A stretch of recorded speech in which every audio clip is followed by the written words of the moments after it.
If you look at like film, like if you look at movies, they Yeah. often cut the head off. Yeah, it's weird. Portraits, you usually just have less, unless it's like a real close up. But like normally you want the whole head. But it is strange. Like I started noticing it because I was trying to like like when I started taking photos, it was like, huh, Yeah. films are framed very differently. Yes, I seem to try and take photos which has, you know, the whole person in, or you know, the head and faces or whatever that's framed at least. Not quite like just an eye. I'm so bad at spatial awareness that I hit my headphones into the microphone. Quite So I've been recording for a bit. That's all. As there. have I. So we might as well just begin. Welcome to Yay. Tanked Up. Hey, I'm Ben. I'm joined by Aadil. Whoa, hey. Proper introduction this week after last week's eating Lucy fiasco. Cannibalism. Who knew? No, not quite that extreme. Lucy's not with us tonight. She's out partying with her mates. Yeah. So we're going to drink some beers in her absence and talk about some video games. Aadil, what are you starting off with this week? Yeah, I'm having beer. This one. I'm having the Thornbridge Market Porter. Oh, nice. It's smooth, creamy porter, 4.5%. Market Porter is decadently smooth and creamy. Expect coffee and chocolate character balanced with a light roastiness. A light roastiness? I don't know why, but that sounds funny to me. A light roastiness. Yeah, like maybe a light not roasted. like roasted notes or note. Yeah. Yeah. Ow! I just hit my elbow on the desk. What was it? Market Porter. Yeah. By Thornbridge. Nice. I am going to. I'm going to drink two beers, but they're the same beer. So I'm just going to crack this first one. My mother went on holiday to Bruges, so she brought me back some beers, which was very nice of her. She toured De Halve Maan, or Brouwerij De Halve Maan. Went around, had a look. Obviously, my stepdad is a great lover of beer, so they tour a lot of breweries when they go on holiday. So they went around there. She really liked the pale ale that she had from these guys, and thought she'd pick me up a nice six pack to bring back with her.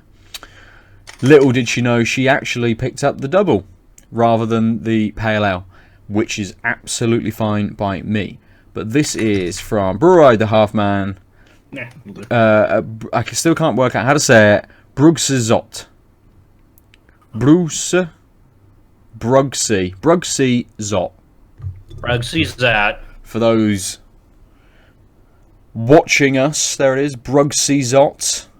Double with the old jester or joker or court fool on the front. Yeah. So, back to you, Aadil. Oh shit. How's the porter? It is dark. Yes, very dark. It does have a nice sort of sweet, almost caramelly note, caramel toffee. Okay. We're in the middle, like it's just a little sweeter than like a toffee smell. Not quite getting that roasted part of a toffee on the nose. Oh, what percentage was it? I didn't catch it. 4.5. Okay. So, range of porter. Yeah. It is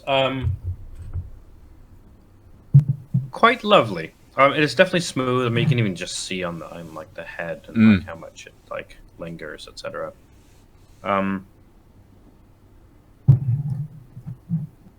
It's a little sweeter in general than I thought it would be. Yeah. You're definitely getting a lot of that coffee. Like, as soon as the foretaste ends, it's just like, yep, here's a coffee, and it's going to last for most of the time. I'd say,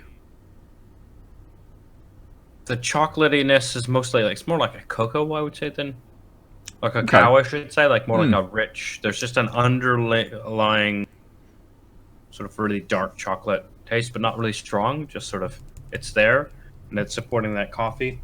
And the finish is a little wet and quite sweet. Like it actually, It tastes like it should be stronger. Okay, that's quite good. Yeah, Able to especially get because it at again, that. we've commented on how we usually sort of shy away from these sort of lower percentage porters and stouts, and this actually, because it tastes sweet, it gives you the idea that maybe it's got that sickly sweetness from the alcohol, but it's actually light in alcohol. It's just they've done something to balance, giving it sweetness such that it tastes. You know, if you told me this was 6%, I'd be like, yeah, that makes sense. Yeah, And yeah. it's sort of that's got this nice sweet finish, which again I think we all appreciate in porters. And the quick route is to make them strong. There's a bit of a almost something berry-like in there. Okay. Just like right in the middle, there's just something else going on that I can't quite pinpoint, but it just, and it might just be me thinking, yeah, like cherry or like actual coffee pods, like something sort of really rich, a rich pairing of like a light fruit taste, but in rich things. So like, you know, like a really dark chocolate with a bit of cherry, but you're getting a bit of the cherry and a lot of the chocolate. Like it's just a smidgen of something that sort of, yeah, that's really good. Nice, nice. I suppose it often, you know, cherry kind of is quite a strong flavour, isn't it? You know, occasionally when you have cherry in something, you can quite easily pick out the cherry. So, do you think maybe it's something a little bit more delicate, like strawberry or something like that, which maybe is perhaps just Yeah, you know, overshadowed by the chocolate and the coffee, perhaps? yeah, I think that's why I was saying something sort of berry-ish, but strawberry's probably too sweet. Like, Yeah. I think it's whatever it is. It's very light. Like it's not a strong note. I'm wondering if it's something. I feel like it's not sweet like cherries or cranberries, but not super tart. So kind of Right. so not like so when you often when you get cherries and chocolates like maraschino cherries, which are like super sweet. I'm thinking like more like the taste of a small bite of a industrial grown water-filled generic cherry Yeah. at the height of summer, and like where you're like this barely tastes like anything except a little bit of, you know, like, you know what I mean, like it's so light and it's just a little tart, but something about it reminds me of berries, but again like not the sweet. Yeah. Okay, that's fair. Nice. So this Brugse Zot, which I'm absolutely butchering every time I say it. There, I realised I didn't read out any flavour text, but everything on there is in Dutch. I would assume it's in. Well, I don't know. It's a Belgian family brewer. I mean, if it's called the Zot, I mean, Zot is sort of Dutch for idiot or fool. Yeah. So probably a lot more Dutch than anything else. It does say best before end. That's the only English that I can find on here. Does the other language look more like German or French? Yeah, a lot more like German. Absolutely. Then it's Dutch. Yeah. Okay. Fair enough. Yeah. They do have 3 languages on the top, which I realise are slightly out of focus, but that do say Belgisch beer, Bière Belge, and Belgian beer. Yeah. So English, French, and Dutch. Which And Dutch. Yeah. See, I would have thought it would have been German, but no, Belgians speak Dutch, not. Yeah. Not Flemish. I mean, it's a dialect thing. So like I'm probably offending someone by saying it's Dutch. But it's Flemish. Full of Semantics. This is 7.5%. I have already had one this evening. Just as I was waiting. I was going through like solicitor forms for the house move. So I was like, this is the most boring stuff I've ever done, or I've done it in a very long time. So I needed something just to cut through. But it's got a lovely estery sort of smell to it, very banana-y kicking through on the nose. It's very, very dark, but it's got this brown hue to it. It's like, yeah, it's not like it's nowhere near as black as yours, and the more you get it, I suppose actually, if you look in the corner of the screen, when I get it closer to the light, it's got a slight red hint to it, but it makes it very brown. You know, the head's a little bit sort of whiter than I think kind of a than creamy yours, white. which was a little bit which was a little bit browner perhaps. But it's got a nice banana-y nose to it. And then in the flavour, and I didn't expect this in the first one I had, it's really carbonated. So you're getting this big hit of bubbly sort of goodness sort of straight away. But the banana essiness comes through quite strongly, and it's backed up really nicely by this roasted malty nature to it. That's kind of all that's going on, really. But the combination of those two is very pleasant. It's really easy. There's a slight hint towards the end of a little bit of spice, a little bit of bitterness, but it's not overpowering. It doesn't last a huge amount of time, and it makes it very easy just to go straight back to. It's actually, even with that carbonation, even with that sort of spiced sort of bitterness towards the end, it's one of the wetter beers I've had for a while. It doesn't really dry out. I suppose, you know, even with all of this chat, my mouth is still okay. It hasn't dried out at all, and I'm going back to it because I just like this combination of this sort of roasted, malty, banana-y kind of flavour that I'm getting through this. And obviously it's a Belgian beer, so we're going to be getting the esters and the banana and the yeast a little bit more than, say, like the hop profile. I mean, also, you're going to get, like you said, get fewer things going on, but the things being really good. Yeah, absolutely.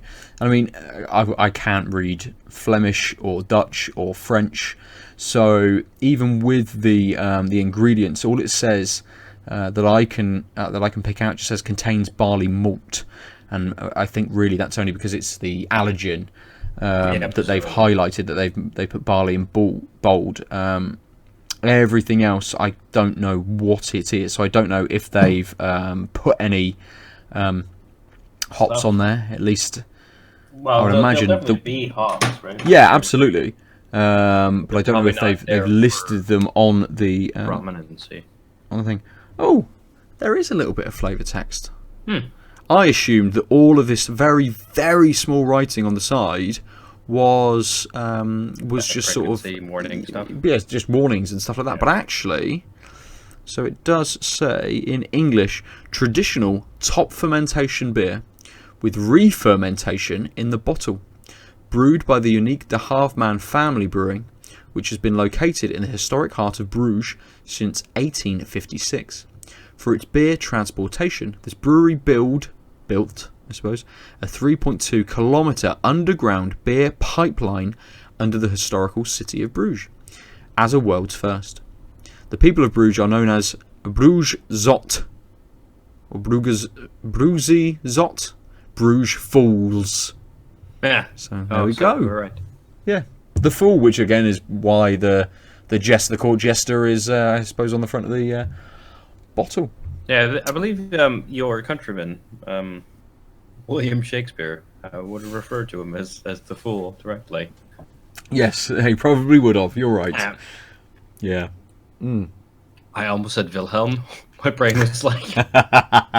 Wilhelm Shakespeare. Good old Wilhelm Shakespeare! Oh dear. Well, I mean, this beer has. I've had a few. I got my mum brought back a 6-pack, so I had 3 last weekend when she was up. Right. I've had 1 earlier, and I've got 2 for this evening. So it's very easy. It goes back really well. Do you think you've noticed anything since the first time you tried it, or do you think? I mean, it sounds like it's got quite a strong but simple taste profile, so perhaps not. But yeah, and I think it's just consistency. Actually, is the thing I've noticed. You know, every beer from the first sip to the last sip has tasted the same. You know, I've not got a huge amount more as I've drunk them. You know, the first beer last Sunday tasted the same as the third beer last Sunday. So just consistency, I think, is the thing that I pulled out most from these. Just a nice, very easy beer, and especially with it being a double or double, Double. Whatever. It's pronounced It's double. a double. It's a double. It's the same. Just start saying words, mate. Double. Yeah, it's very very light. It's not a big flavour. It just does what it's doing quite well. You know, it showcases a couple of things, and that is what it does. So yeah, very very easy to drink. So I'm enjoying it, and if I wasn't enjoying it, I wouldn't have brought them on the episode. I'd have tried to find some time to have hit the bottle shop, but knowing I had these, I sort of held off going. I might go tomorrow. Who knows? Who knows? So those are the beers that we are currently drinking. Let's talk about some games and news around games, or if we've got some beer stuff to talk about, who knows? I don't know what you're bringing this week, Aadil. Let's start with you. I don't know how a week passed. It's the first week of term, so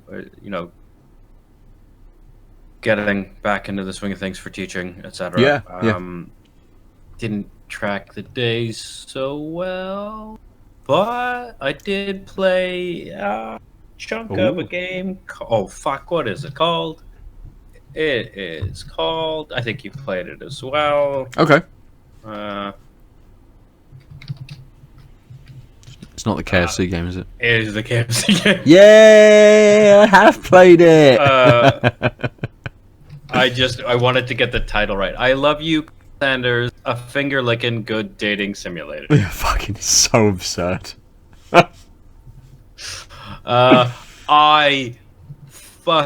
This game is dumb, but also you should. It's free. You just need to download it to see that intro video, because I think that's actually one of the strongest parts. It's clearly a good parody of these dating sims and anime tropes, while still being that thing that it is.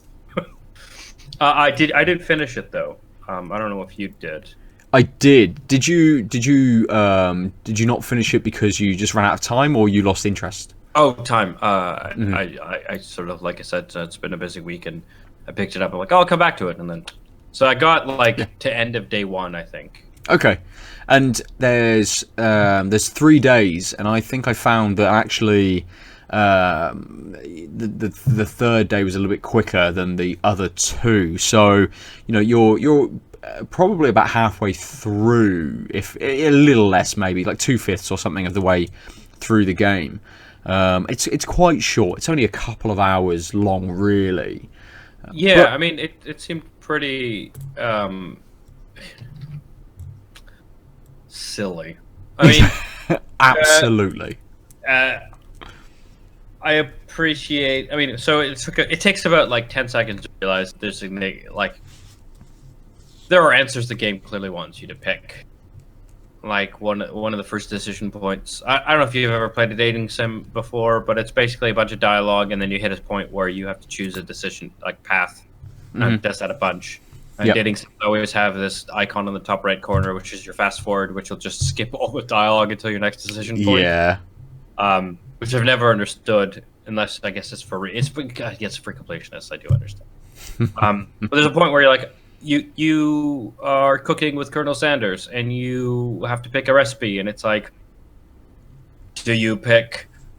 I can't remember. One of the first option was, or an octopus dish to show off to him, or good old fashioned mashed potatoes and gravy. And you're like, well, obviously it's mashed potatoes and gravy because they served that at KFC. And I'm like, fine, fucking, I picked the octopus one. Yeah, so did I. And the fucking game makes you make the mashed potatoes anyway. I was like, oh, come on.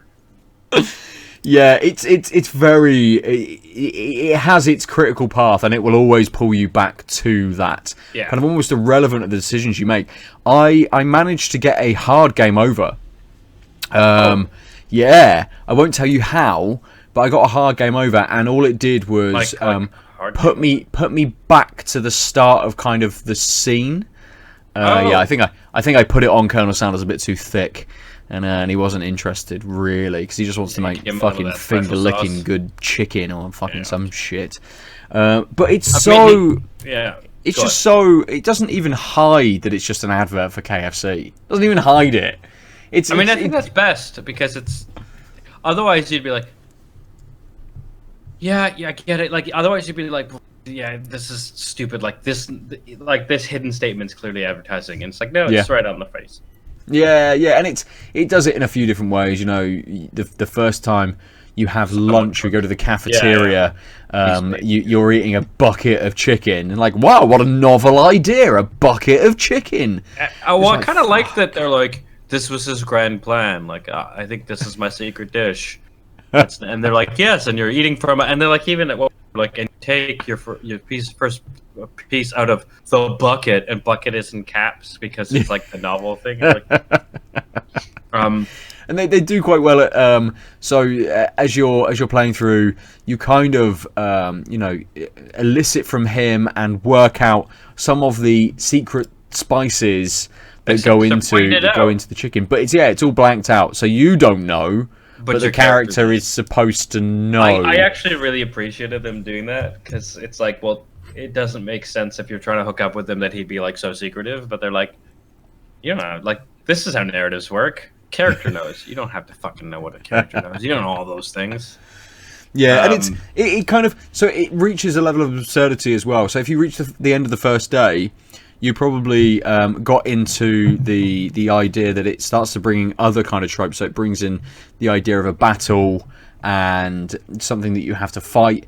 And that was a little bit kind of out of the blue. Some of the characters are very sort of anime-esque. I mean, they take the first, like, 45 seconds, or say minutes, and I realized that didn't make sense. Is all just introducing trope characters. Yeah, absolutely. Yeah. It plays on it very, very well. So they've obviously had someone, you know, however this game had been sort of produced, or whoever first came up with the idea of it, clearly kind of went out and got the correct kind of satirical team to kind of put it together and to write it. I just can't remember.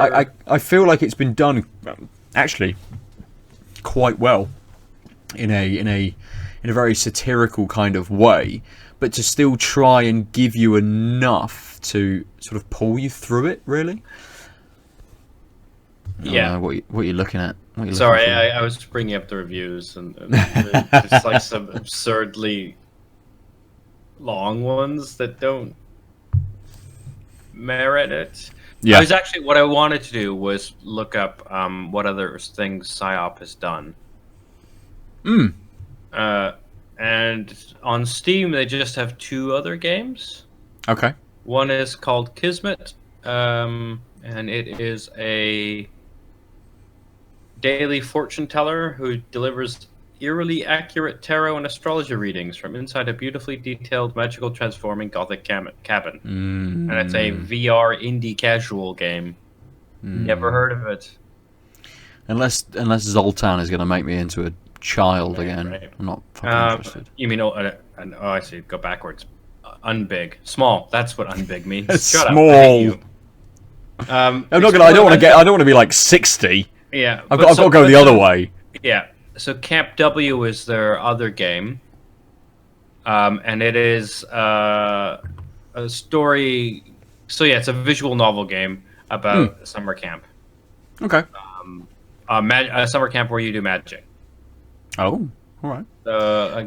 In a similar sort of art style.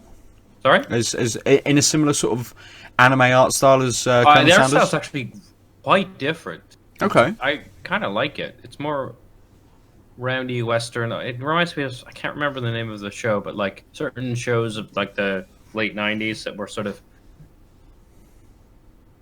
I don't know how to explain it. Just like are we talking like Adult Swimmy, sort of Cartoon Networky, Samurai Jack-esque kind of? No, it's like definitely not anime. Oh right, okay. You know where I guess it's not traditional animation. It's a little flatter, and people are. I don't want to say purposely ugly, but they're just not. The aesthetic is sort of exaggerated features. Right. Okay. I'm not doing a good job of explaining this, so I'm just going to send a link to Ben, and then he can tell you what he thinks it looks like. Oh, let's see where this link is sent, because I have to look at it on my phone. Well, because otherwise, if I change the screen on my PC, then the video. There's you get it's just from the thumbnail. Camp W. Yeah. I assume it's okay. Yeah. See what I mean? Like, it's reminiscent of certain cartoons that just can't pull their names. Yeah, and it's kind of almost, it is a little bit sort of Cartoon Networky. It's almost a little bit like Dexter's Laboratory, Powerpuff Girly kind of but a little, in the characters.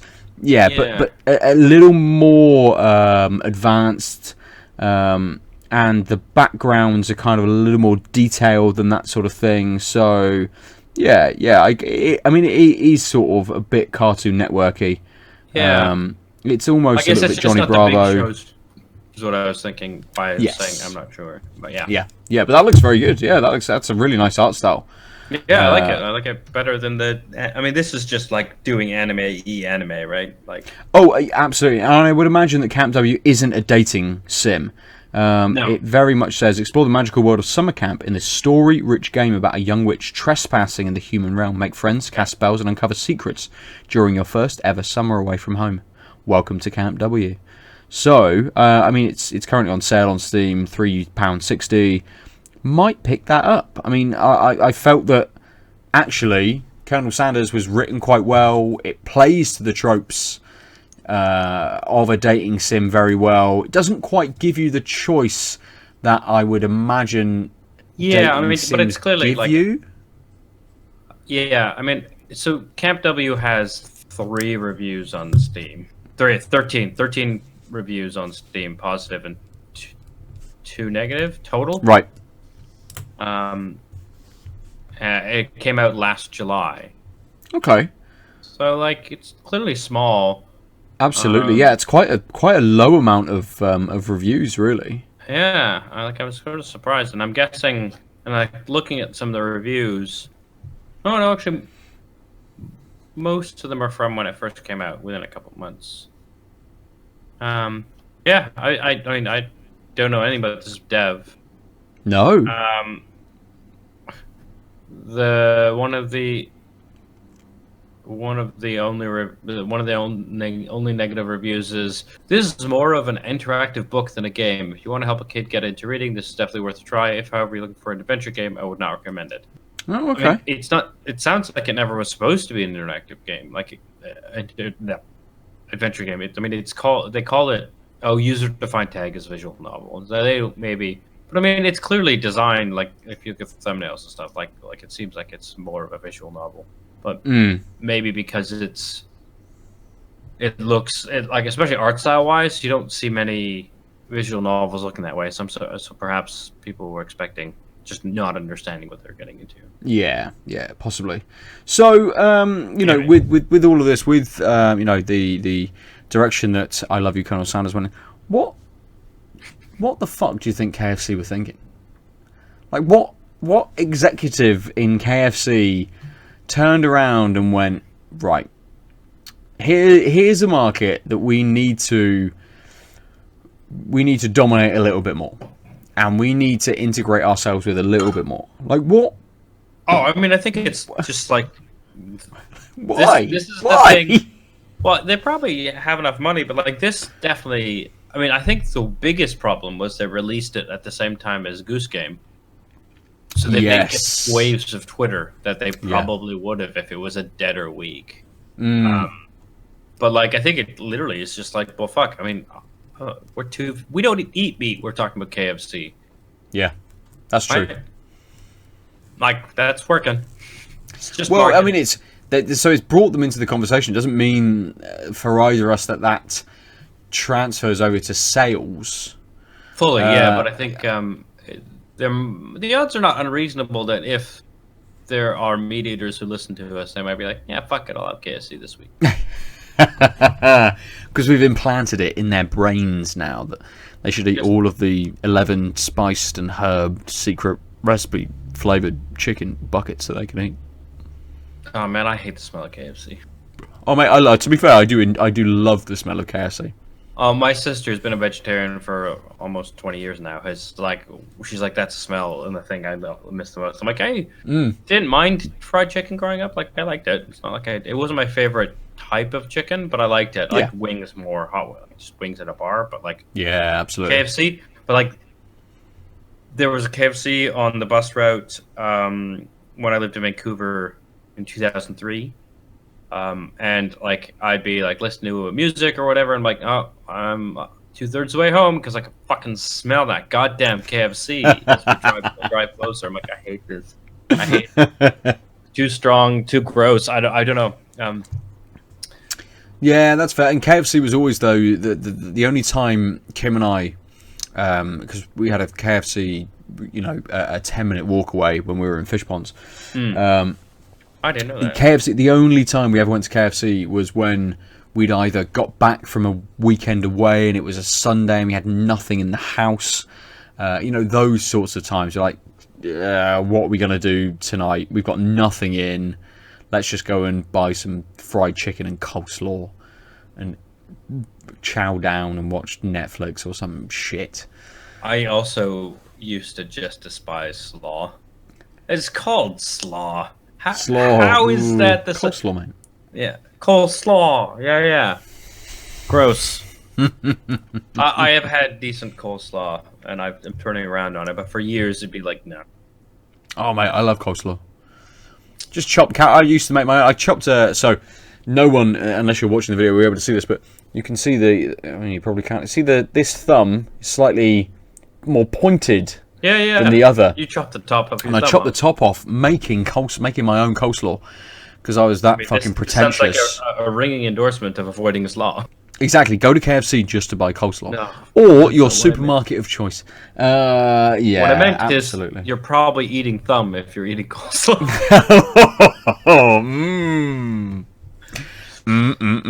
Well, yeah. If I love you, Colonel Sanders, a finger poking, sticking up, dating licking sim tells you, then some random bloke in a culinary school created the coleslaw that Colonel Sanders then wants to use in his shops.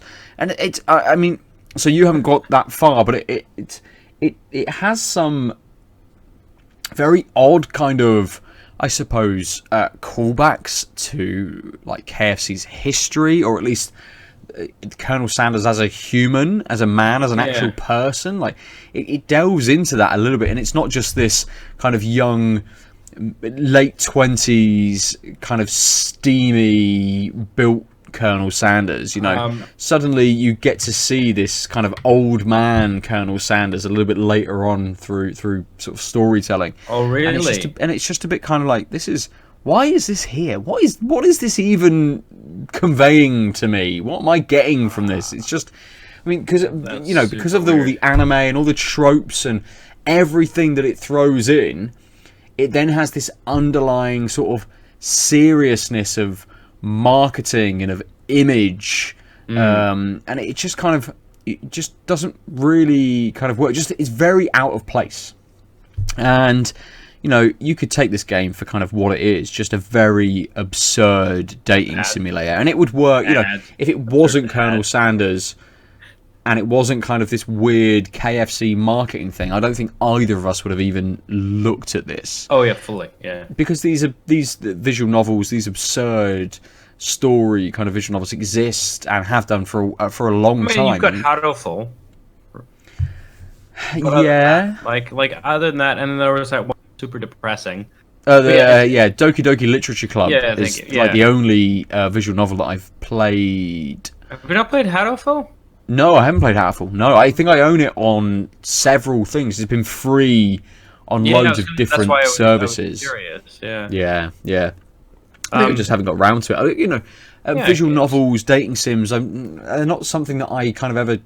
They're not your want to play. Like, yeah, exactly. They're more like the Beak. Kind of shy away. It's now review roundup time. I think I call it a different thing every week because I keep forgetting what I called it last time. I'm just going to say there is a set of... There's a type of negative review that is just about not being able to romance Ashley, the rival.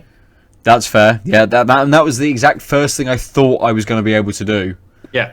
But I will say my favorite. So there's several of them, but my favorite. I mean, more than several. My favorite is can't suck on Ashley's thigh meat. 0 out of 10.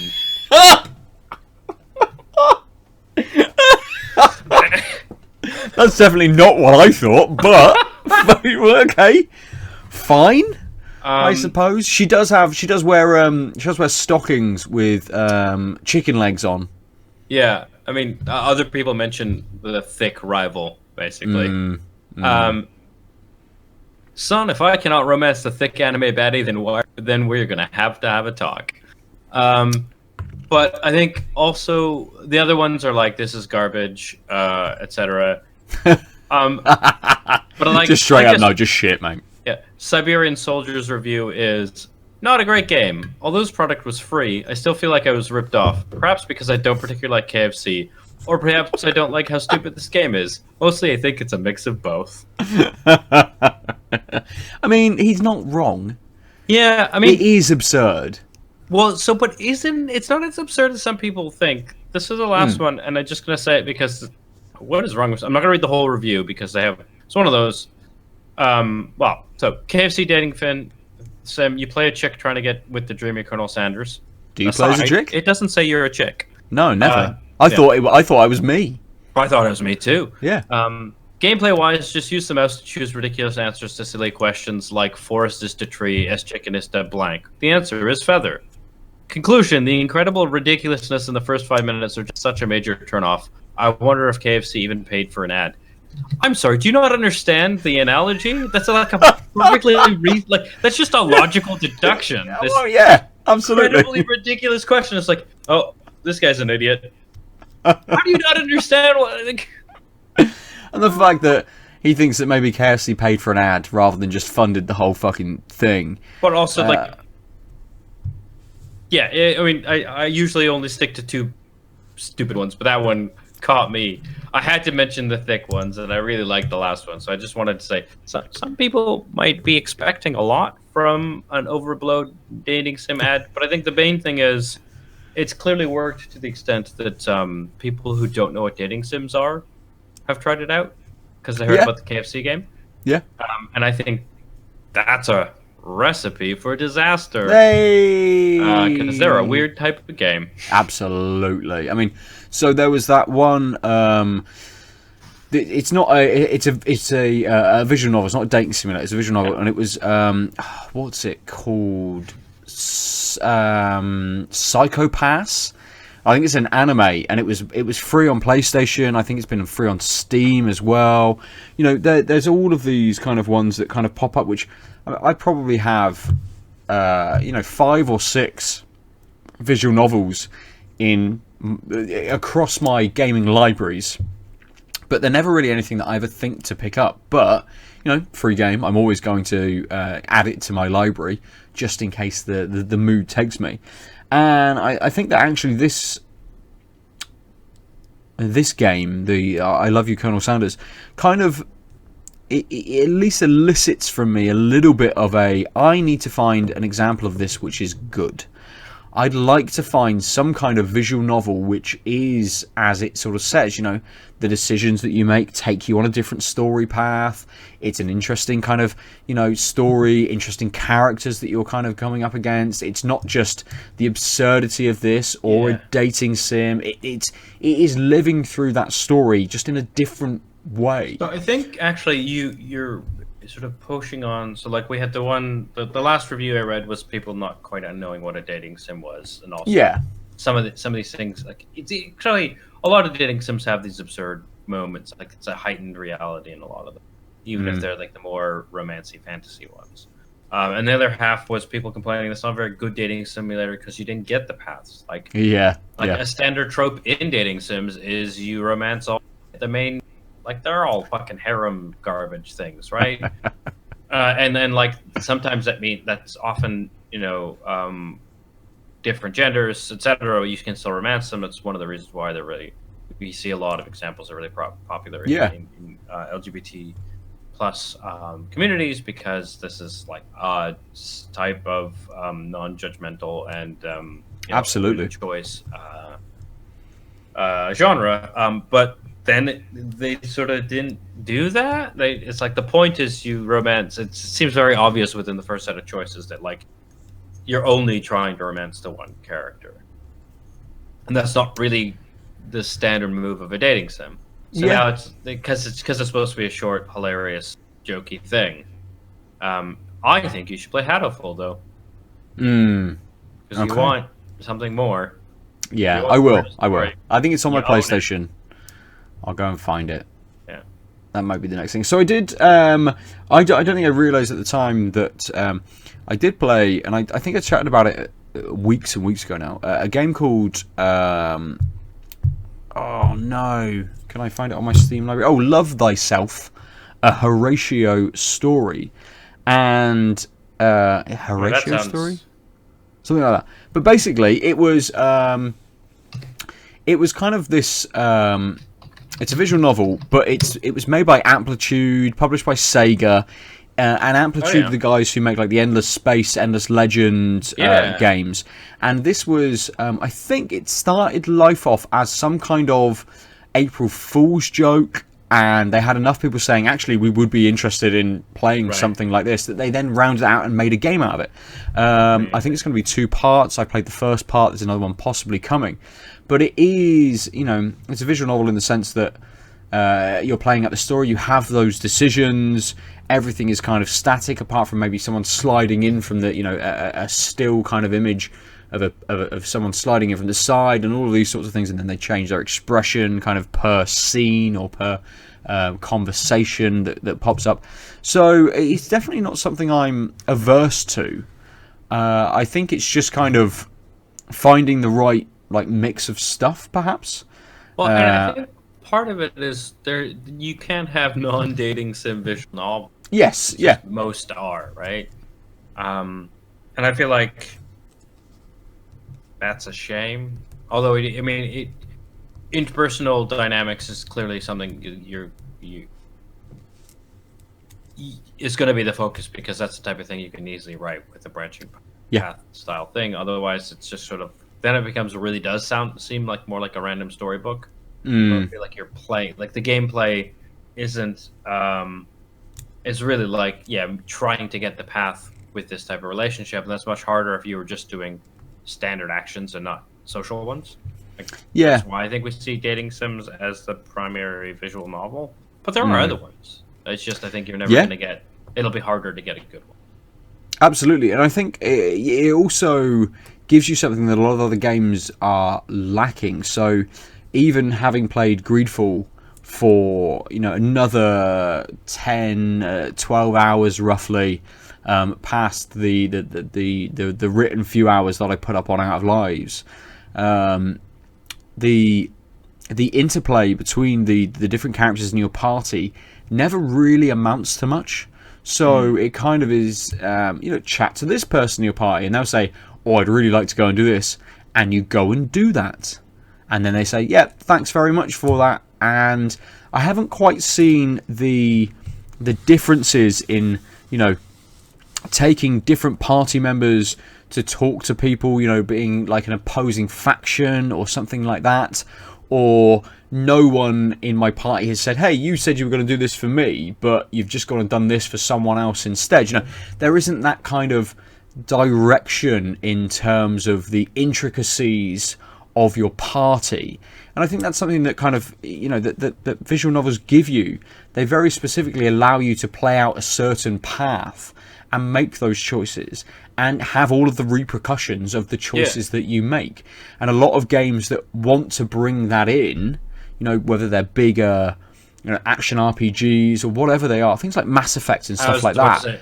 Mass Effect kind of does it in the same way, it's in the same wrapping as the rest of the game, but it's kind of doing the same types of moves in the same types of ways. Yeah, absolutely. And it never really, there's no real repercussions from anything, really. Okay, maybe in Mass Effect 3, where you hadn't maybe befriended someone as much and you hadn't done their mission, that they died at the end.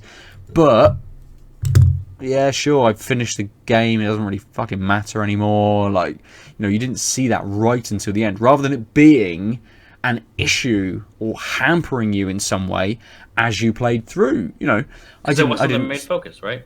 Exactly, and I didn't go and romance fucking like Garrus, and then Jack turned around and was like, "No, mate, I really don't fucking like him. You're either with me or you're not. I'm never going to be in your party ever again." That just didn't exist. That wasn't there. That depth didn't kind of come with those choices. It was just very surface level kind of, hey, yeah, now I just get a 30-second scene of me, lying on top of this character, and that kind of thing, which isn't kind of what you want from that. That isn't ever the goal that you're looking. Well, at least for me, isn't ever the goal that you're looking for. I don't want a 30-second scene to see my shepherd lying on top of someone else or a curtain being drawn. Like, that's not what I want. I want repercussions. I want some kind of dynamic between my team based on what I've said. And I think so. Greedfall, at least in the build-up to it, kind of alluded to that. But in the time that I've spent with that, I never saw it. And I think that's maybe, again, why I'm kind of in that mood to think, well, now I've played Colonel Sanders, maybe I want to try something else. Maybe, what I'm lacking from Greedfall, and then playing something which is really on the fringe of this kind of genre, and these kind of decisions, or at least faux decisions in Colonel Sanders that I'm making. I want something that is going to have an impactful story based around the decisions that I make. Right. I don't know. Will Hatoful Boyfriend give me that? Yeah. But it's also kind of funny. Yeah, obviously. A bird. Yeah. It does have depth, though. Okay. It is not just. It's not like this is clearly a throwaway, silly premise that is a whole game. That's a whole game. Yeah. It is a game where you're a bird. Yeah. But it is a whole game. Like, sure. Yeah, it is not just a game, I guess. Good. Yeah. Cool. Right. Let's move on from this conversation. Beers. Yeah, absolutely. Oh my I'm god. gonna open. Your microphone is super in focus. Come on. Hooray! I'm going to open the same beer that I've just had. Wait, well, while you do that, I'm going to open this new beer, and I'm going to talk about it. It is... Ooh, it looks like a magic rock. It is a magic rock. It is the Dark Arts Surreal Stout. It is registered by the Vegan Society. It contains barley. That's it. That is almost all of the entire text, besides in different languages. It is 6% as a stout. It has a really lovely sort of concentric, circly, black and white can. Yep, that's basically what it says in a bunch of different languages. It says it. Did you the other week, right, about the lack of this move towards, because I think of the art style and cans move away from which absolutely, and they give more more can more space over to art, to something eye-catching, to something that you realise that you're picking things up because of the art on the can, rather than maybe the beer style that it is or the percentage that it is, something like that. Whereas I think every time I go into a bottle shop, I'm turning everything around. I mean, Lewis must hate it when he comes back to his beers and he looks in the thing and there's just one of every different beer turned around, just because I've looked at everything as I've gone over. Like, oh, Ben's been here. Yeah, that's fair. I was gonna say, I'm so used to waiting for your turn and stuff, but I guess that doesn't really make sense. Well, whilst you're looking at it and pouring it, well, I have had Surreal. But it is. That's good. A big, thick brown head. It looks very solid as well, doesn't it? Yeah. I'm not actually worried about spilling, even though I'm doing this. Yeah. so viscous as a head. Like it's just. So have you? Did you pick these up from a supermarket? Because I think Surreal Arts has found its way into supermarkets. Oh, I definitely got Surreal Stouts. At Corks at my my standard bottle. Maybe it's shop. a different. Maybe it's a different Magic Rock Stout then. That's found it's its way possible into the that supermarkets. Yeah. Yeah. I've had Surreal Arts, but not for a long time. Oh, that head has a bit of a zing to it. Yeah. Like I got just some air essentially, but has a bit of a zip and some like real strong, strong stout coffee notes. Cody.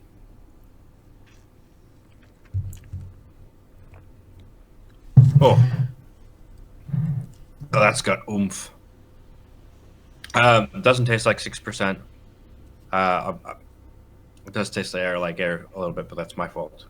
Yeah. It's it's got this lovely burnt undertone throughout the whole thing, like roasted, I should say, but like as everything else fades, the finish still just keeps with that sort of roastedy, burnty taste. It's just so rich that it's nice that it accompanies sort of the bigger coffee taste that starts, and then as everything else fades, it just stays with you. It just makes it feel like you've had this, like, again, this rich, especially with this, like, viscosity. Really, the fact that there's this underlying note that just really strong and stays the whole way. Again, it feels like you've had a sip of something. Whoa. Yeah. Nice. That's good. It's good to have, even with that lower, not even a lower percentage, but even at 6. 6. Yeah, it's got that kind of depth to it. Yeah. And it's got that viscosity to it. Yeah, unfortunately, I can't. Again, the aftertaste is a little light and kind of airy, but I don't know how much of that is just because that might have just been how much head is coming in with the sips, because I had such an epically mediocre pour. Yeah. So I'm hoping that'll clear up a little. It is still quite wet on the finish. It's wetter than the average stout. I thought it would maybe dry out a little. So like there's this roasted note. It's a little on the bitter side, right? But like the actual mouth texture is quite nice.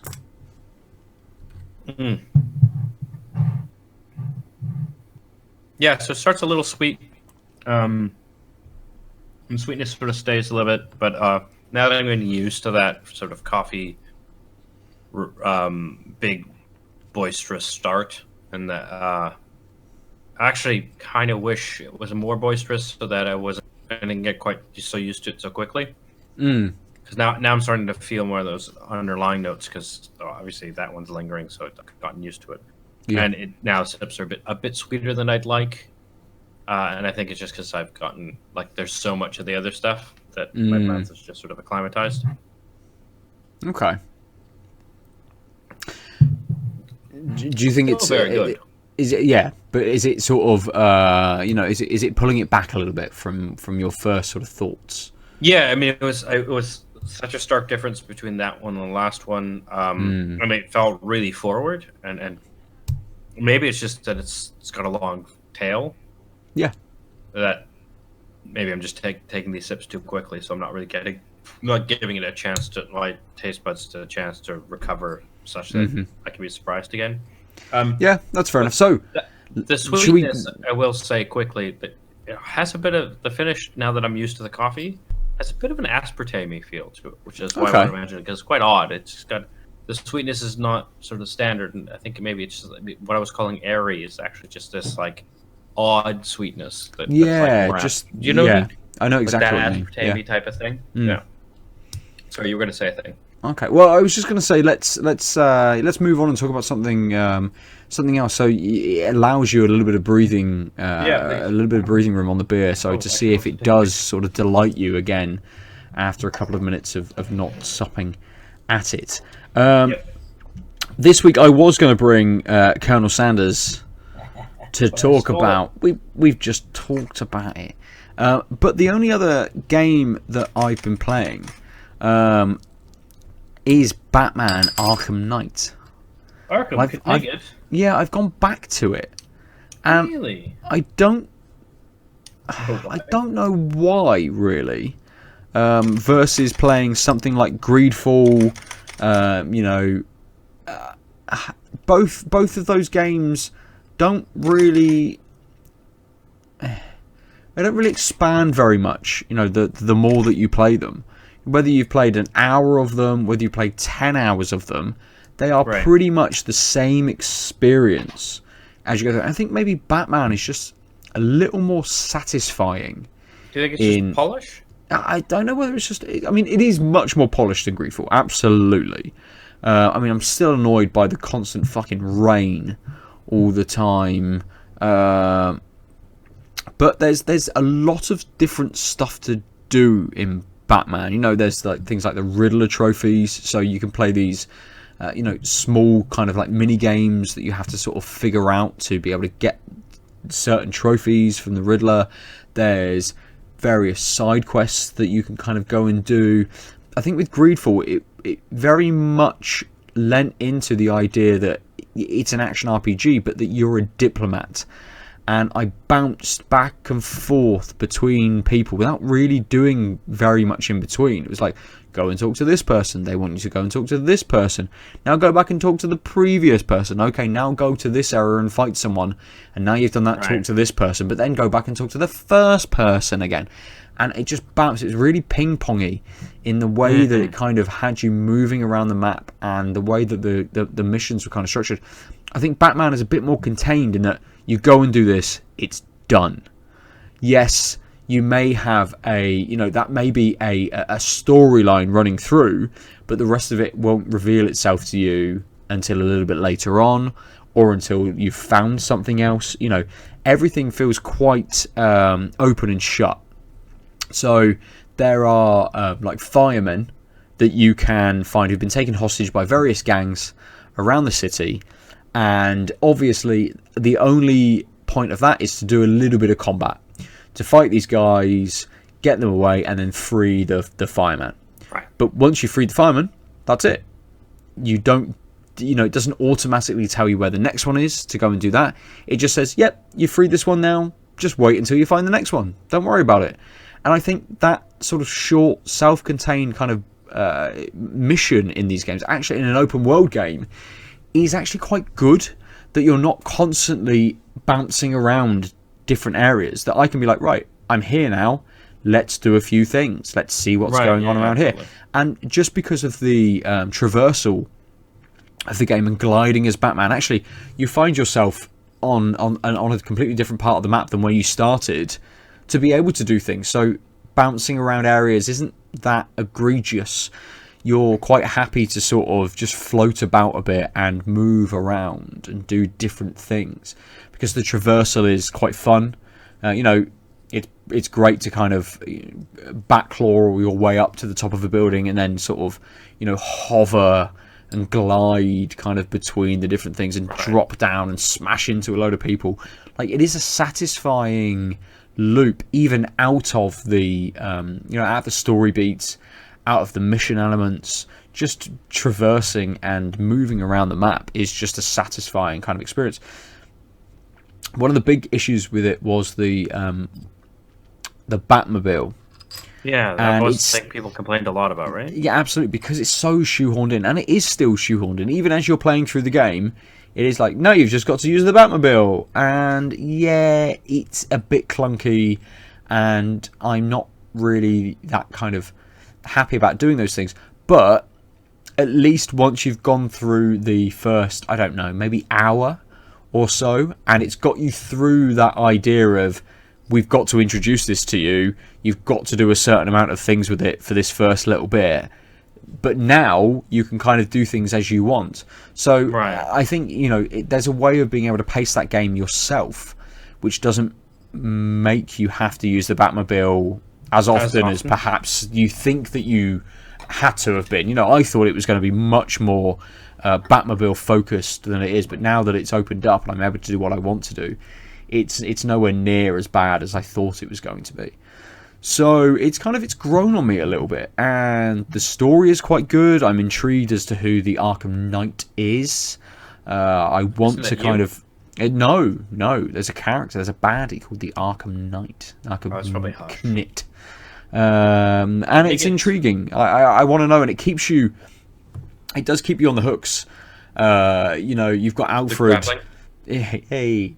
It's got Alfred in the background looking through different databases, trying to find out if there's a previous criminal that you put into the Arkham Asylum, because obviously they've called themselves the Arkham Knight, so you're trying to draw those conclusions. And Alfred keeps coming back with these blanks and saying, I don't know who this could be, and I'm really intrigued to see who it is, whether it's going to be a big reveal. And it's, obviously it's not like Dick Grayson or someone like that, because he plays different characters. So I just want to know who it is, and it does keep pulling at you to keep unraveling that thread. And another thing, which I think when I spoke about it previously, I hadn't uncovered yet, was oh no, this is a huge, absolutely massive spoiler. Can I say what it is? When so there's something the game come out? It must be 3 years ago. No? 4 years ago. Bloody hell! I'd say 3 years ago. 2015, 2016, maybe. You're not going to play it. The people listening to us have either played it or are currently playing it, and probably have already. Oh shit! Yeah, it's a 2015 game. Okay. I also know who it is now. The Wikipedia article. Also, I like it. That's all I'll say. Yeah. So, I'm going to spoil it. No. We're not going to spoil it. But the interplay with a certain element does work quite well. Spoil your part. You were like, not a massive spoiler, but and I was like, well, it came out 2015. It's 4 years old. And now, fine. no? Yeah, let's do it. Fine, cool. So, obviously, if you've played through these games, you know that at the end of Arkham City, the Joker dies, and I wasn't expecting him to appear, but he does as a figment of your imagination. Oh, kind of like in Asylum, like you had this weird scarecrow. Yeah, and I think it's probably been brought on because you're sprayed with Scarecrow serum, so I think that's been brought on again from that. Right. And it comes into play in various ways that that for some reason Joker's blood was distributed about and was then transfused into various people which had been held in a fucking basement by Batman somewhere. There's things around this. You're making me not give it to you now. So but the interplay between the voice acting between Batman and Joker does work very well. You can see various elements where actually kind of Batman like loses control a little bit, and actually the Joker, or at least the personification of the Joker, kind of takes over, and it's just Batman kind of losing control a little bit, right. But manifested as the Joker Mark kind of Hamill? taking over. It is, the Joker is Mark Hamill. Yes, it is. He's so good as the Joker. I don't know who Batman is. Troy Baker's in this game a lot and plays several different characters, but he plays a very similar voice to a lot of different characters. You're like, oh, it's Troy Baker again. Oh yeah, good. It's Troy Kevin Baker Conroy.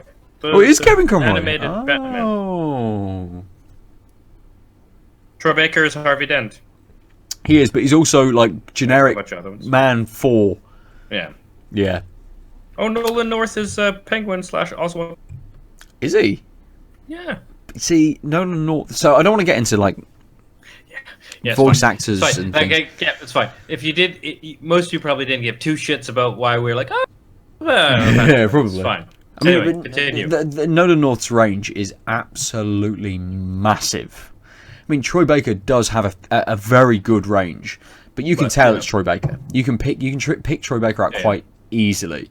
Nolan North just seems to have this otherworldly kind of voice that just can be transported into someone completely different, and you just will not know that it is them. David from The Last of Us, who he plays, I had no idea that was Nolan North. Really? Because I knew him as Nathan Drake. So suddenly, when he plays a very, very different character with a very different voice, it's easy to overlook that and not know and not be able to pick him out.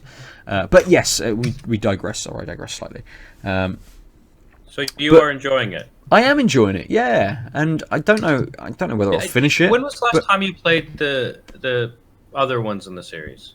So I probably played Arkham about 2 or 3 months after it released, maybe 6 months after it released, and played it through once and didn't go back to it. Again, City was probably similar. I think I picked City up on sale about 3 or 4 months after it released. Played that and never went back to it. This is the first one. I didn't play Origins. Really? No, this is the first one. I think City kind of was enough for me, really. I don't think I kind of needed any more than City gave me, really. It's only been the fact that it was free on PS Plus that I thought I will jump into Arkham Knight, and I'm not really looking for the end of like a trilogy story. Everything in there is kind of contained within itself in each of these games that you don't really need to play the next one. Right. I think it just gives me enough of a satisfying open world game to go back to it, and it does have an intriguing story to pull you along and to kind of keep you kind of doing things. And I think I find that with a lot of open world games, with things like Assassin's Creed games, I'm intrigued by those little side stories, by those very random missions.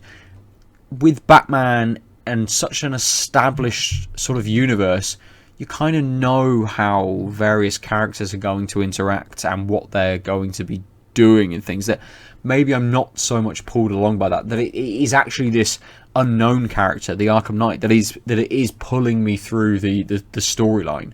Right. And I think unless I'm in an area and I think, well, this mission is only a short glide over here or a quick walk over here, that I'm jumping to the main kind of mission a lot quicker than I possibly would do in a normal kind of open world scenario that I'm unfamiliar with, perhaps. But it does keep pulling me along. I will probably finish the storyline, I would say. Do you know a lot of the old Batman? You've just been mostly in the movies and the games. Like, did you ever read?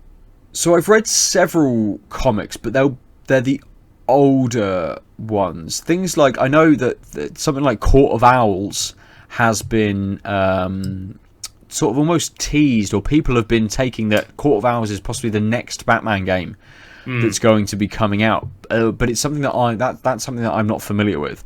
Batman for me really is the 89 Michael Keaton film, and then comics around about that time.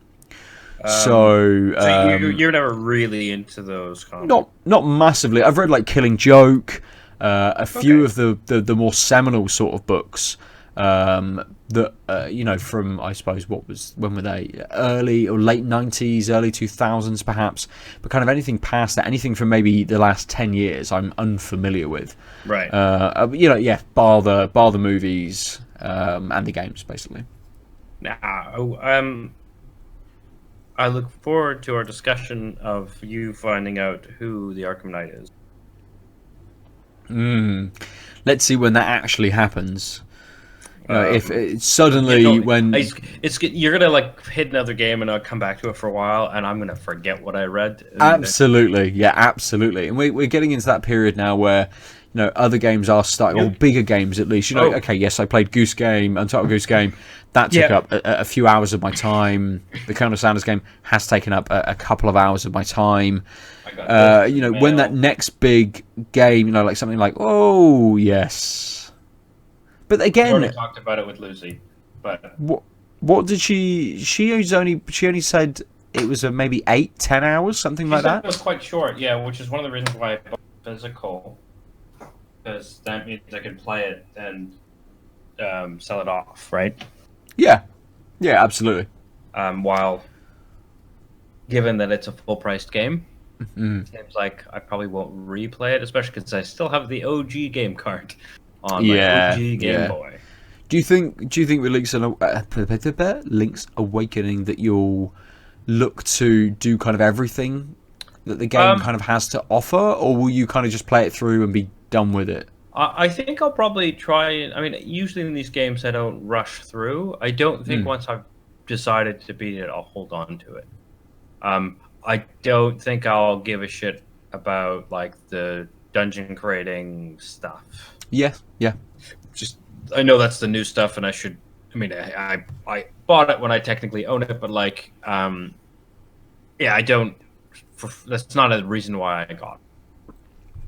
Yeah, that's fair. I've never played the DX version, so I'm looking forward to those things. I'm looking forward to the quality of life things. Just playing a game with that style seems interesting, but I suspect that like, yeah, it's a thin game. It's a Game Boy game, and I think what will make me come back to a Link's Awakening is nostalgia. In which case, I'd rather play the OG because that's where my nostalgia is, emulated or on the actual cart if I can figure out a consistent way of playing that.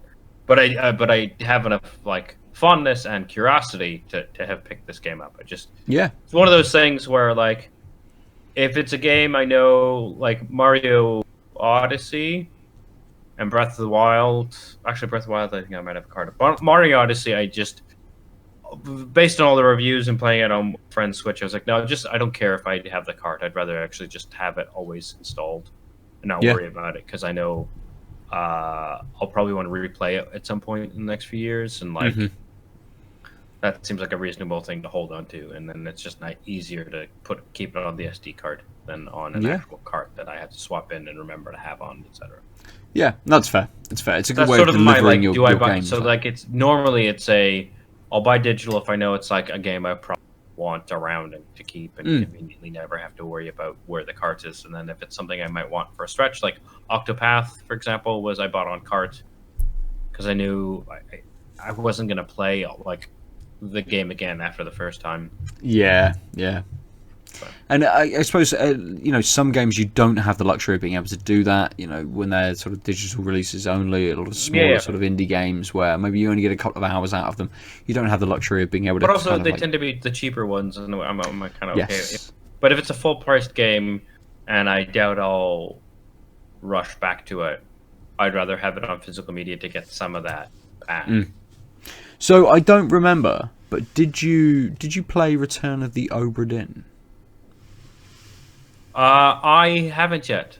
I was still stressed about PhD stuff and then didn't play it, and now it's out on all the things. Yeah, almost, just about to come out on everything. So I think I might play it on the PC, which I've owned it on for ages, and then talk about it when it's in the news cycle again, I guess. Yeah, and it's interesting, isn't it? That we, I suppose at least games somehow can be kind of in the news cycle and be talked about almost twice with these various different delivery methods. Whether it is coming to a different platform, obviously being a podcast which talks about kind of all platforms. We have that opportunity to talk about games more than once when it releases on something else, and we don't. None of us own every single platform anymore. Going apart from Lucy, maybe. Yeah, I mean she doesn't have a high. She doesn't have a high spec PC. No, it's probably higher spec than mine though. Yeah. It's like a Surface 4 or 3, and I've got a high spec PC with almost no video capabilities. So Obra didn't work fine, but right. So we games do get that resurgence, and kind of we are able to talk them sort of with a new lease of life on another platform. But then even with these other services like PlayStation Plus with Humble Bundle and stuff, suddenly another game is delivered to you through a subscription that you have or something, and it again gives it another lease of life and puts it back into the conversation. Never played The Last of Us. Ooh. I might play it this week. Everything else that you're doing, not everything, obviously. You need to earn money and stuff. Oh, I thought you meant like hang up on call. And instantly the podcast gone. is over. Just done. That'd be. I mean, to be fair, we could have orchestrated a hell of an end of episode. But the Last of Us is one of these kind of like storytelling phenoms, in the gaming space. Every single time, and I haven't downloaded it yet, but I will. And I will play that game again before the Last of Us 2 releases next year. Whether that is actually what I should be doing rather than playing Arkham Knight. It's just, I've played it, I think, 3 times. Last of Us? The Last of Us, yeah. I think I played it on normal, then played it on the highest difficult. No, played it on, I think it was hard, and then they released another difficulty a couple of months afterwards. So then I was playing a little bit of multiplayer at that point, so I went back to it. It's one of those games that really is kind of key in, if you ever thought about games in an academic sort of sense, that The Last of Us is definitely one that you need to kind of to look at, just because of its storytelling, because of its character depth. I mean, to be honest, that's why I've avoided it, because I've always felt like I haven't had the chance to properly pay attention to a game like that. Yeah. Which I know is factually incorrect, but that's like, it has enough like inertia that it's like, oh, I should definitely like do this right. Yeah, absolutely. And it can't be that long. It can only be maybe 15, 16 hours, if that. You might be getting down to like 12 or something like that. I know you're currently looking, goggling it. I'm goggling it on howlongtobeat.com. It is main story is average 14:46. Yeah. That's not long. Okay. I thought it was longer, to be honest. Yeah, about 15 hours. Leisurely 20 hours. Oh. Main plus extra 31. But you don't need to get into it that much. No, you could just have all. And you could just put it on the lowest setting, play it through, experience the story, experience the rich narrative that it kind of gives, and be happy with that. I'm actually going to try and beat the current speedrun record, which is 4 hours, 15 minutes. 20 Fuck! Minutes. That sounds like the worst idea. How? Although how is there that? Actually, what's even funnier is that there is a slowest speedrun, which is 10 hours. It's all self-reporting, right? So someone's like, hey, I've done a slower speedrun than that. Hours. But the median speedrun is just shy of 5 hours, and the average is 6 hours because this jackass who took 10. Because there's only 4 people polled. Oh, okay, fair enough. That's random. That's really random. I mean, so yeah, as I said, it's like a 14, 16, 15-hour game, roughly. You probably take a little bit more time with it. But, give it a good couple of days, give it a week. If you're able to game sort of a few hours every night in a week, you can get it out within a week. So it is definitely, it's kind of top of my list of games that people should play. Especially modern games. We always talk about, or always hear lists of games that people should play, and it's filled full of games from the 80s and the 90s, Super Mario 3, Final Fantasy 7, things like that people kind of throw at you. And I think The Last of Us has a very, very good place on those sorts of lists. I think, to be honest, it is the PlayStation game that lives on these like seminal lists. I can't think of another PlayStation game that's clearly one of these. Like, yep, at least PlayStation. I guess it was the PlayStation 3 game before. Yes. Right? Yeah. But someone's gonna email and be like, "No, you forgot about Ratchet and Clank." No. Thought about that one. I fucking didn't. It's all right, but it's not semi. Wait. It's not. Yeah. Who cares? I might be wrong. Everyone go and play The Last of Us. I'm going to download it, and I'm going to stop playing Arkham Knight, and I'm going to play The Last of Us again. Oh, that's not good. No, finish Arkham Knight, because I want you to tell me what you think about being the... Oh, wait, you know the second part. Yes, I do. Yes, I mean, And by that I mean, there's I want to know about you knowing that about Bruce Wayne being Batman. yeah. That's clearly There's, what I it mean, is. there's a lot of time still until The Last of Us Part 2 comes out. It's coming out in February. So, normally January is quite a quiet sort of month in games. Although that has been dispelled a little bit. It's been sort of dispelled a bit. Yeah, even by myself talking about it last year, I think. It has been dispelled a bit. But I think there's definitely ample time to go back to The Last of Us before The Last of Us 2 sort of releases. So yeah, I've probably got a little bit of time to So long as you keep smash paying out Arkham Knight. Well, I managed bought to it like find a year, right? a year cheap. So I picked up a year very cheap. Yeah, I did. It's a very cheap, not very cheap. It's not like the pound Cheaper that you than can the get like regular. Game Pass. Yeah. Yeah, exactly. I had to wait till the Canadian. So my account's still Canadian. Mm. So I had to wait until this similar type sale happened in Canadian land. Yeah, and it's definitely one of those where if it's a service that you use, if you enjoy the free games, then it's worth picking up a year at a very cheap price. I think it's like I think the key is, even if you don't get the ideal perfect game that they offer in month X, like if you get a cheap year, which happens oddly enough once a year, there's probably which won't line up perfectly with you getting it always cheap, but within the next 18 months there'll be a good sale. Yeah. And within the year you use that sale and you'll get some quality games. Yeah, absolutely. And and I think the key is not looking at it on the monthly basis, being like, I spent less than what it cost me to buy 2 full price games, and I got some trashy games, some games that I might never play but are good, and then a couple solid entries. I think they've done a good job of making sure every few months there's something like you wouldn't be like, oh, this is garbage. You might be like, oh, this isn't my favorite genre, because it's every few months. They're going to hit one of your genres eventually. Yeah, absolutely. And I've got a huge amount of time out of Batman.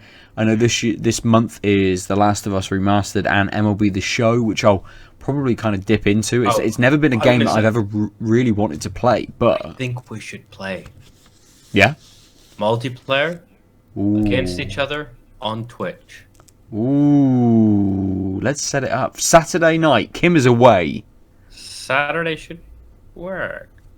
How are we going to actually set this up? Yeah, we'll do it. But I just had a quick look. So I managed to pick up a year of PS Plus for £35, and that works out as £2.91 if you round up £2.92 a month. And I mean, that's less than Spotify, right? a fucking lot less than Spotify. Yeah. I mean, just MLB The Show 2019 or whatever the fuck it is. That's worth it. MLB The Show, Batman, Arkham Knight. Stop mentioning things. Just that one. Yeah, very true. Hatoful Boyfriend. That wasn't within this year, but no. So I mean, it's my problem is you actually, can always find good deals. I mean, at least Microsoft. Not to kind of push into this too much, but Microsoft are very open with that, and they will give you, a certain amount of time for £1 or $1 or whatever it is. They're much more aggressive. Yeah, absolutely. Whereas PlayStation very much are like, well, but also that's what during this summer sale, yeah, it's this cheap, and then maybe in this winter sale, it's this cheap. Maybe every 6 months, you can kind of drop down to a certain price. Yeah, they've got sort of. So you got one of the great, really solid deals, and they've got slightly less good deals a couple times a year. Yeah, absolutely. And what's nice is you can buy these things and tag them along on top of your subscription. So it's not like you're like, shit, I just bought, I'm 3 months in and now there's a sale. I guess I can't use it. Yeah, absolutely. I mean, obviously, dumping money into extending your subscription's not ideal, but I'm just saying it's nice that it's flexible. It's not like you have to be at month 0. Yeah, and I think maybe we're still a year away from the next console cycle. you've kind of at least now got a year of these services on the current console that you have. But even then, I would imagine that anyone that is an Xbox Live or Gold or whatever they call it on Xbox now, or Ultimate Game Pass, which kind of bundles everything in, or whether you're a PlayStation Plus subscriber, that's going to carry on over to the next generation. And if you subscribed through that transition, I have no doubt that will just carry over. Even if you're a day one buyer of the new consoles, your current subscription will probably still work on the next console that you I'd be purchase. surprised. If you stay within the ecosystem, obviously. Well, I mean, that's what happened even with PS3 and PS4, right? And I mean, if PlayStation managed it a generation ago, I mean, my adoption of these things will be very different if they don't go the backwards compatibility routes. Yeah, I mean, there's already been patents. There's already been sort of certain things saying about PlayStation, going backwards compatibility, at least between PS5 and PS4. Yeah. So yeah, we'll see. Yeah, I honestly think Sony's gonna just write off PS3. Yeah, probably. Which sucks. I mean, it depends on the delivery, I think. Honestly, part of it will be like they can make it up in streaming, which they're slowly getting better at. Yeah. But also, I think they've seen the market of like getting these smaller studios to do these quick turnaround remasters. If they can do their PlayStation 3 hits in remaster. Yeah, absolutely. Why give backwards compatibility when we can double? Well, and I think that's maybe where they're kind of learning a little bit, and they're trying to come up against their current competitors in Microsoft. They know that people aren't that inclined to kind of double dip anymore, and they want to be able to play previous purchases. I can't imagine that. Yes, okay, maybe all the purchases that you've made on PS4 are going to carry over to PS5, but anything previous to that won't. But architecture-wise, I think they'll probably find a way of being able to put PS3 games onto the PlayStation 5. As you can get games on the PS4 from PS3. The key is, I guess, the problem is why Xbox had an easier time than Sony is because fucking cell architecture is garbage and hard to emulate. And the way that most of these have happened is some actual reprogramming, right? Like yes. They'll probably have to put some time into that, or they port over, if it's a third-party game, they port over the Xbox version of said game. To be honest, just actually, to be able to work. I'm wondering if the PS5 is sufficiently powerful, they might be able to emulate. Because right now the problem is the distance between the two is too small, given that you have to have a huge emulation of 9 cores in this weird architecture. But if the PS5 was strong enough, it's just a matter of bashing your head against it. Just pure power. Yeah, like because they have all the architect. Like people can't make these, like, because there are PS3 emulators already, right? Like, they're not great, but like Sony has access to all the architecture documents, so they don't have the problems the like pirates, quote unquote. Yeah, absolutely. Right. It's just a matter of can your platform actually fake all these moves? Yeah, I mean there is then, I suppose, at least the way Sony kind of measure it up is, how many people want to return to Heavenly Sword or Killzone 3 7, or and it's kind of it's measuring it up against the market. And I do seem to remember some stats about backwards compatibility on Xbox, that actually the people who use it is a very, very small amount of people. It's within the teens, or it's 11, 12, 13% of people who actually play games on backwards compatibility who own Xboxes. I mean, that stat is probably a year or so old now. Since the last time we kind of discussed this in depth to have an actual look. But also, to be honest, one of the big problems is like you want that right out of the gates, and so because I didn't get it, I would have just held. Like if I cared about these games, I would have held on to it.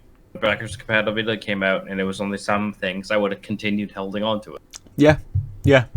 Um, yeah, I mean, to be honest, I think the biggest problem is like physical media is becoming rarer, which means back compat is really being able to download from your digital library in some form that you already own. And like they can do that in multiple different ways. And like my hope is that they do it in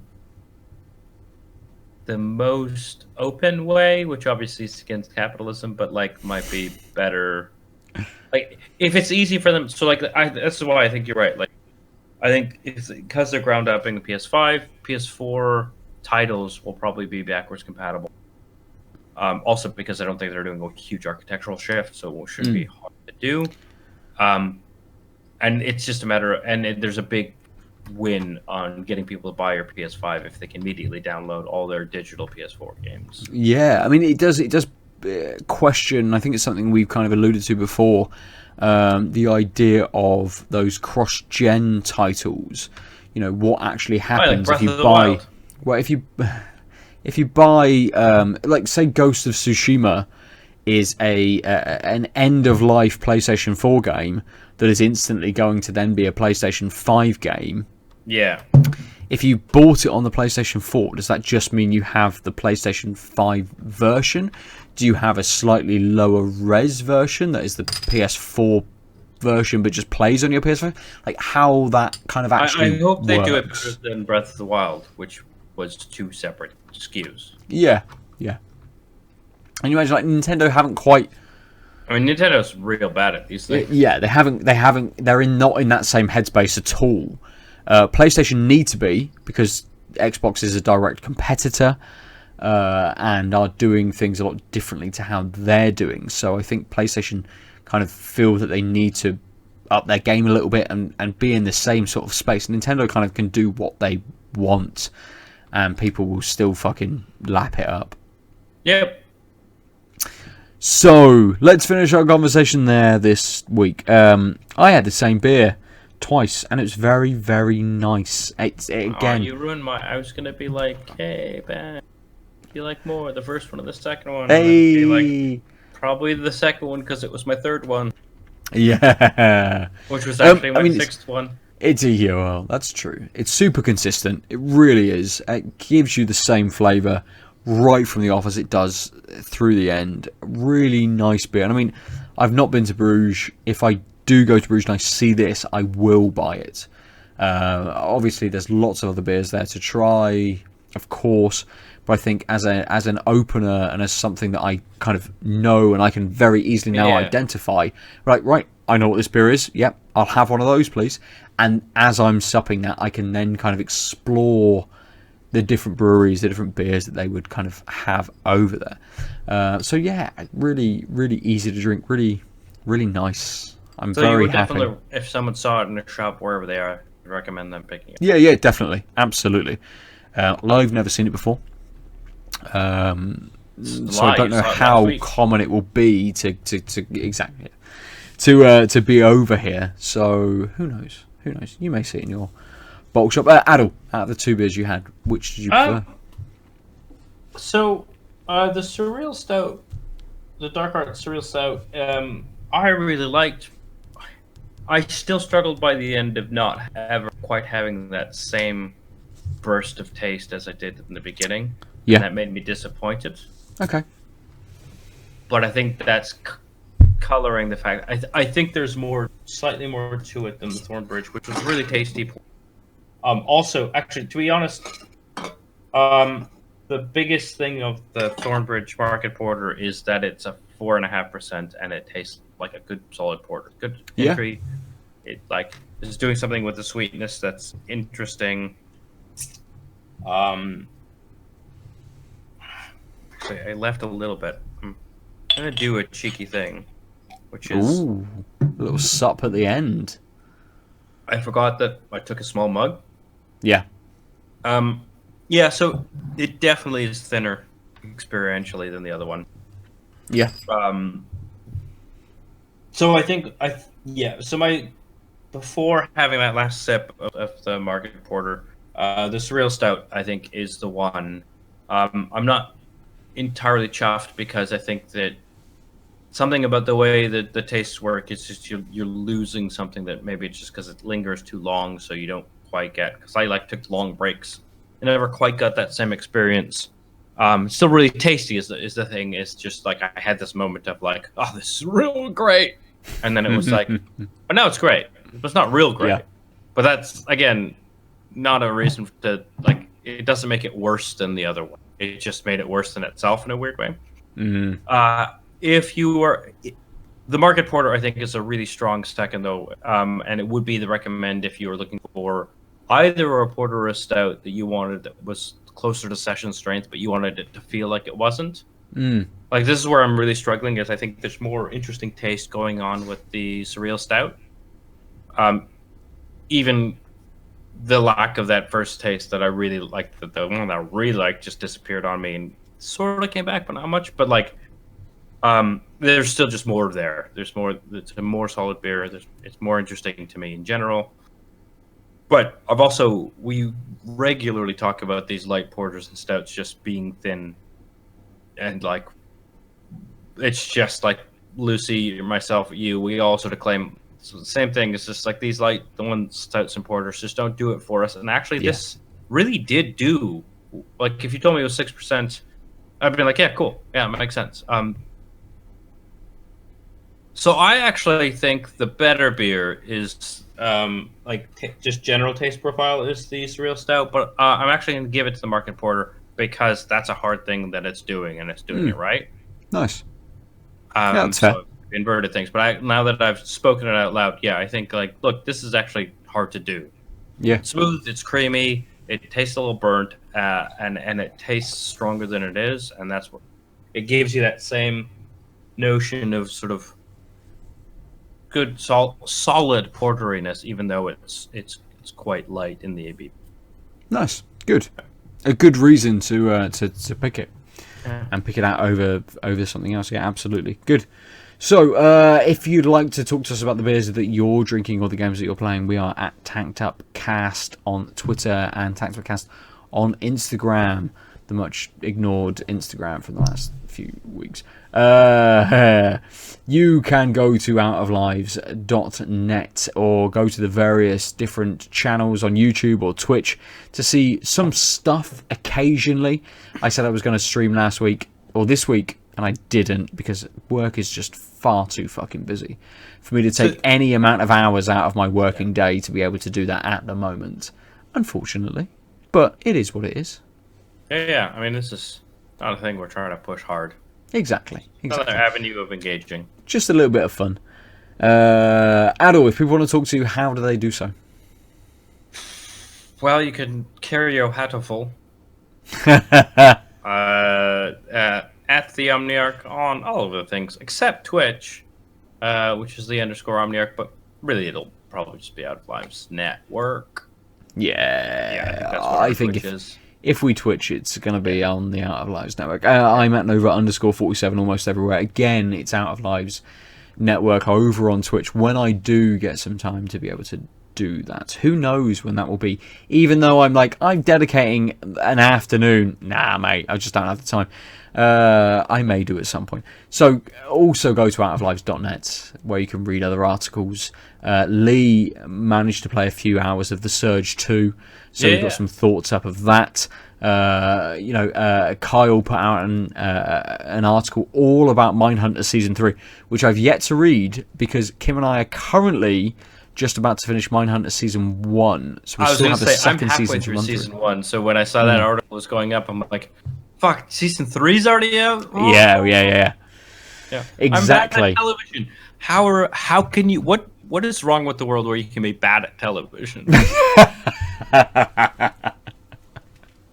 That's just us, I think. I think it's just us. No, I just mean the possibility of being bad at television is somehow not... Shouldn't be the case, but is the case. Mate, not everyone's up on the latest episode of Coronation Street. That makes them bad at TV, so I wouldn't worry about it. Exactly. I've been rewatching some Next Gen Season 1. That's where I live right now. Oh, it's bad. It's Anyway. got to be bad. Next Gen Season 1 is bad, but the rest of It it is is. fucking phenomenal. I think that's the difference between Deep Space Nine and Next Gen, is that the first season of Next Gen is not very good, whereas the first season of Deep Space Nine is good and continues on through being good. When DS9 came out, I appreciated such a Gen fan, but boy, there's just so much more. And like, yeah. if you are a Star Trek fan, just watch DS9 again. You'll be surprised how well it's aged. Absolutely, If there weren't so many already so many Star Trek podcasts out there, I'd be like, fuck, let's just do like a episode by episode cast. But like, I know those exist already. Go look them up. Yeah, you'll find one you like. There's loads. Greatest Generation. They started with Next Gen, then they went to DS9. I'm sure or something else. Ooh, I can't remember the one I was listening to. I stopped listening to when they got to Next Generation. They did the original series. Oh, they did Toss, yeah. Yeah, so I listened to that because that's the series that I've seen the least, I think. Yeah. Anyway, for another week, we've been tanked up. Bye. Ciao. www.outoflives.net